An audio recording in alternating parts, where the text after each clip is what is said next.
Bonjour, dans cette vidéo je vais partager avec vous la 8e conséquence des erreurs d'éducation, l'indiscipline. Je suis Mohamed Charkaoui, cofondateur, directeur du projet international Éducation Santé. Je suis spécialiste d'initiative et stratégie Internet. Une réalité à ne jamais oublier, l'enfant ou l'adolescent n'est jamais indiscipliné par lui-même, par mauvais esprit, mauvais caractère ou pour contrecarrer ses parents ou les règles sociales. On l'a rendu indiscipliné en commettant une erreur d'éducation, soit en adoptant à son égard une attitude de laisser-faire qui lui a donné un comportement dépourvu de repères, dont il est d'ailleurs la première victime en dépit des apparences, soit en lui imposant un moule délictif qu'il ressent comme une contrainte dont il tente de s'affranchir par son comportement indiscipliné.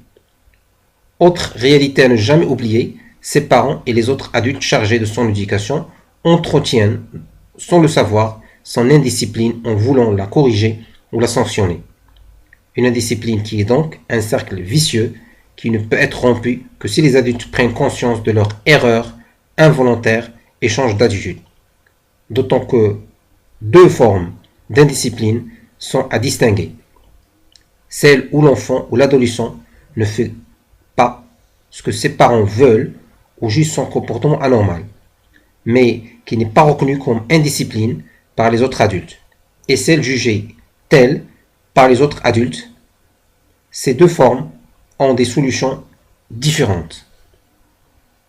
N'oublie pas de télécharger le guide international Éducation Santé qui a été écrit par le docteur Eve Magno, psychothérapeute cognitiviste et neuropsychologue, chercheur de renommée internationale.